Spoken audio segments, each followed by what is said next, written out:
Nous sommes actuellement devant l'université Lyon 2. Le campus Porte des Alpes a été bloqué aujourd'hui par les étudiants. Nous verrons l'état de la fac telle qu'elle est aujourd'hui et telle qu'elle est à l'instant, comme nous l'avons découvert avec nos caméras quand nous sommes arrivés sur les lieux. Vous entendrez également des témoignages de certains bloqueurs et nous leur poserons les questions suivantes. Pourquoi ils sont là, quelles sont leurs revendications, mais aussi s'ils trouvent que le blocus et le fait de bloquer un établissement scolaire est une bonne chose et la manière de se faire entendre, selon eux, si c'est la solution, autrement dit. En arrivant devant le campus, voilà ce qu'on voit. Des murs et des objets tagués, des poubelles et des palettes devant les portes d'entrée.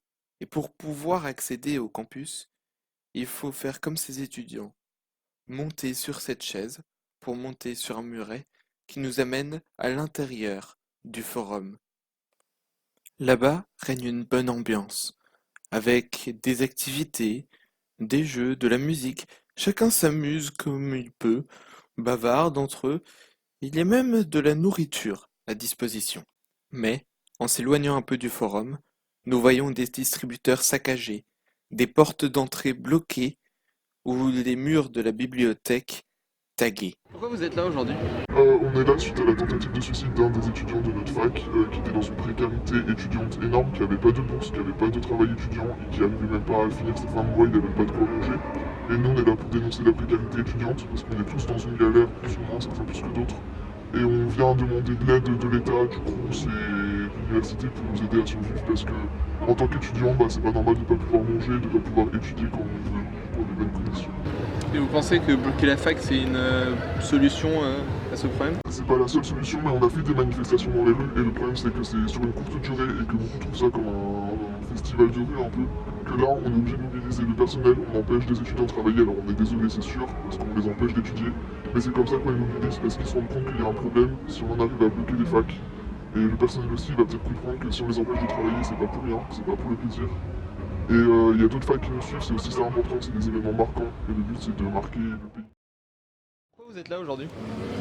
On est là pour dénoncer la précarité des étudiants, pour réclamer toutes sortes de mesures du gouvernement pour améliorer la situation des étudiants, et aussi par solidarité avec notre camarade de solidaire qui s'est collé vendredi dernier. Et quelles sont les mesures que vous attendez du gouvernement? Par exemple, le salaire étudiant, octroyer plus facilement les bourses aux étudiants, plus APL, un suivi psychologique aussi. Parce que par exemple sur la fac de Lyon 2, il y a peu de psychologues, peu compétents, et on n'a aucun suivi psychologique face à des dépressions, on n'a aucun suivi psychologique. Et est-ce que vous pensez que c'est la solution de bloquer la fac comme aujourd'hui par exemple? Ça peut être une solution parce qu'on met en pression les administrations pour qu'elles réagissent. Il ne doit pas rester que sur Lyon 2, bien sûr, ça ne va pas être centré que régionalement ou sur une seule fac. Le mouvement doit s'étendre à l'ensemble de la France, parce que c'est tous les étudiants. Le message qu'a essayé de faire passer notre camarade par son max, c'est un message politique derrière. Une réaction des étudiants, tous concernés à la précarité. Et voilà, donc bloquer sa fac, ça peut être déjà un moyen médiatique de se faire entendre, un moyen de mise en pression des administrations de la fac. Et derrière, ça peut être aussi le moyen de rencontrer des étudiants et se récupérer de penser pourquoi on bloque la fac, qu'est-ce qui se passe à la fac. C'est notre lieu d'études, c'est notre lieu de vie, et je pense que c'est un symbole important pour nous. Plus tard, et plus loin, nous trouvons un étudiant en train de dessiner sur le sol un arbre qui représente selon lui la liberté et le désir de s'évader, de s'envoler un peu. Alors toi, pourquoi tu es là aujourd'hui En fait, moi, ça me tient vraiment à cœur tout ce qui s'est passé. Je pense que vis-à-vis de la précarité, c'est quelque chose qui touche en fait tout le monde. Je suis vraiment déjà fortement touché et désolé pour notre camarade à quel point elle a dû en arriver pour un moment, pour une situation qui n'était plus vivable. Puis après, pour moi, c'est pas pointer du doigt l'un ou l'autre. Bien sûr, on a quand même des systèmes qui peuvent essayer d'aider, mais on voit que largement, ça suffit pas. On voit à quel point en fait tellement de gens se retrouvent clairement mais en eux-mêmes dans la misère et malheureusement c'est une tendance qui a vraiment tendance à s'accentuer, que la précarité n'est pas que étudiante, la précarité est de notre système. On va voir tous les travaux qu'on est en train de créer, le néolibéralisme à l'extrême, et malheureusement on commence à créer des vies tellement dures quoi, pour certains, des vies où on ne peut pas avoir le choix de faire des choses qu'on aime, des vies où juste on est obligé de travailler tout le temps pour juste réussir à avoir à manger à la maison, pour ses gosses, pour sa famille, et ça nous enlève toute liberté. On dit qu'au début ça sera libéral quoi, comme système. Et malheureusement, on a perdu toute solidarité, on a perdu tout environnement de bienveillance et d'entraide, car moi personnellement, je peux avoir un peu d'argent, que je ne suis pas dans un problème toucher carrément directement à la précarité, mais d'un point de vue humain, je ne peux pas laisser des personnes dans cet état-là. Pour moi, c'est inadmissible de voir comment on arrive des gens à un niveau tellement extrême, on peut voir ce qui s'est passé à notre camarade, et c'est dommage d'attendre l'extrême pour réagir. Mais on voit que cette précarité, elle touche tout le monde, toute la population. Et malheureusement, on est en train de donner de plus en plus de pouvoir aux personnes qui ont, eux, la chance d'avoir leur choix, les dominants et tout, de faire ce qu'ils veulent. Donc d'envoyer, on n'a aucune, par exemple, même pas la sûreté, car la sûreté pour moi c'est illusoire et on n'est jamais sûr de rien, mais de garantie dans la vie. De dire qu'un jour ou l'autre tu peux te faire virer ton taf et tu te retrouves dans à la rue, et là tu as même tes enfants, ta famille derrière, et tu dois être prêt à tout, et avoir une force de malade mentale quoi, si tu veux t'en débrouiller. Et malheureusement, nous on est en train de laisser tellement de gens dans les grosses galères. Et un point mondial quoi, c'est même pas penser que les étudiants, que la France ou quoi, c'est un système qui est planétaire. On peut aller voir ça partout, on va voir aux États-Unis, on va voir en Amérique du Sud, on va voir partout dans le monde et tout, à quel point on est tué par le travail. Tué par le travail quand les ressources on les a toutes, quand tout l'argent qu'il faut il est là, quand le monde il nous donne tout, Terre-Mère nous donne tout, mais juste c'est comment on l'utilise. Donc moi je parle pas d'égalité, car l'égalité est illusoire, elle n'existera jamais, mais d'équité, d'un partage, que là on est arrivé à des extrêmes d'inégalité. Et les inégalités elles seront toujours là, et ça me va très bien, c'est même bien. Mais vraiment de réussir à les réduire, de retrouver une équité dans tout ça. Et c'est vraiment ça que pour moi je vais me pencher, vraiment d'aller essayer de parler à tout le monde, d'aller partager, et de mettre ensemble que on se fait tous niquer dans ce système-là. Et je veux pas être juste le petit con à dire ah faut tout détruire, non mais il faut trouver des alternatives ensemble, retrouver le bien commun.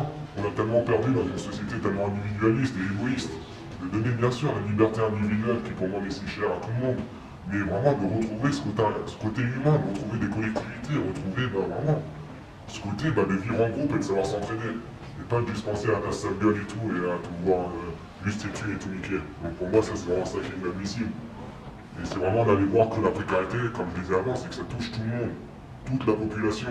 Et là ça commence par les étudiants, mais moi j'ai fortement envie d'aller parler vraiment à tout travailleur, que tu vas voir toute la situation de l'emploi, de cet emploi de merde qu'on nous parle toute notre vie, il faut aller dans le monde du travail. Et pourquoi c'est quoi cette merde?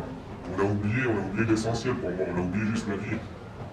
On est devenus des machines et on devient de plus en plus, on est déconnecté à la terre, on est déconnecté aux réalités, et là ça s'accentue à un niveau extrême. Et avec tout, on est dans une crise sociale et écologique de dingue, et ce monde précaire comme il est, ça va créer des si grands malades chez les gens. Et c'est déjà le cas pour une énorme partie de la population. Une énorme partie de la population se retrouve vraiment abattue par ce système. Un système qui pour moi peut très bien être là, mais il doit tendre la main, au lieu de les pousser vers le bas, et pour moi c'est ce qui se passe. Et ce sera que par la solidarité, par vraiment la collectivité, la mise à nouveau en communauté, et de retrouver le bien commun dans la vie. De bien sûr avoir toi ta vie privée, de faire ce que tu souhaites, mais retrouver le bien commun. Et ça on l'a totalement perdu. Et pour moi je suis vraiment juste là pour essayer de créer en fait. De créer vraiment ce vrai rapport où on est unis. Et pas d'être conforme et de dire qu'on pense tous la même, ou que c'est la faute juste des connards, et que ça sert à rien. Et qu'ensemble, avec chacun nos idées différentes, chacun nos personnalités différentes, et tout, dès maintenant on essaye de créer des nouvelles alternatives dans ce monde. Dès maintenant on se met en place, de mettre en place des soutes populaires, que tout le monde puisse venir. De mettre en place pour tous les SDF qu'il y a, pour tous les gens qui se retrouvent à toucher à peine de RSA, pour tous les gens. J'ai vraiment tellement besoin d'aide. Et après, ça vient des deux, parce que bien sûr, il y a aussi les gars qui se victimisent. Il y a des gars qui peuvent très bien se débrouiller et après qui vont se victimiser.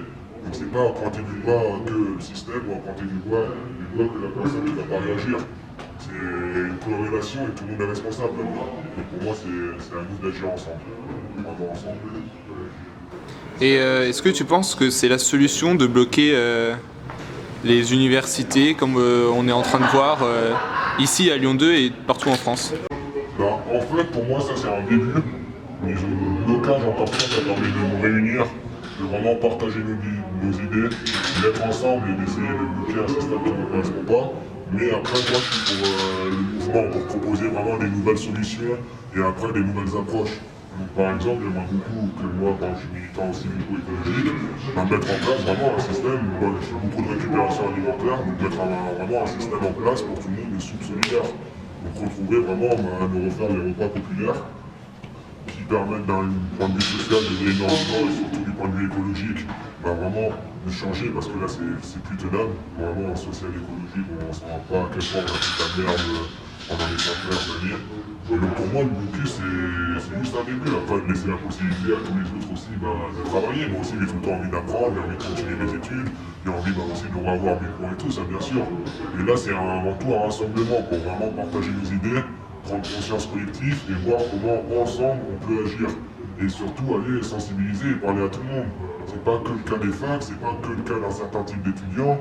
Et aussi de ne pas mettre à part ceux qui disent ah putain c'est juste un blocus, des petits gauchos qui veulent nous casser ou des gros branleurs et tout. Non, on a vraiment envie d'agir, ils ne vont pas vous empêcher à faire vous dans vos études. Et là c'est à prendre conscience que même si toi t'es pas en précarité et que toi ça te touche pas directement, ça nous touche à nous tous du point de vue humain. Et c'est qu'ensemble qu'on peut agir et vraiment changer la chose. Donc pour moi c'est vraiment là le début quoi. D'ici quelques temps, vous pourrez retrouver cette interview en sous-titré sur notre chaîne. Voilà, vous venez de voir ce reportage inédit créé par nos soins. Merci à vous de l'avoir regardé. Bien évidemment, ce reportage sera rediffusé lors du prochain direct où nous parlerons de cette affaire, l'édition spéciale autour du blocus de Lyon 2 et de cette affaire qui touche énormément d'étudiants. On l'a vu. Nous espérons que vous serez là, que vous serez au rendez-vous, que vous serez présents. Pour le prochain direct, pour l'édition spéciale, nous aurons également une interview d'un syndiqué. Vous faisait partie du syndicat de l'étudiant qui s'est immolé par le feu. Nous espérons que ça vous plaira. Nous espérons vous retrouver prochainement. À bientôt sur Actuel.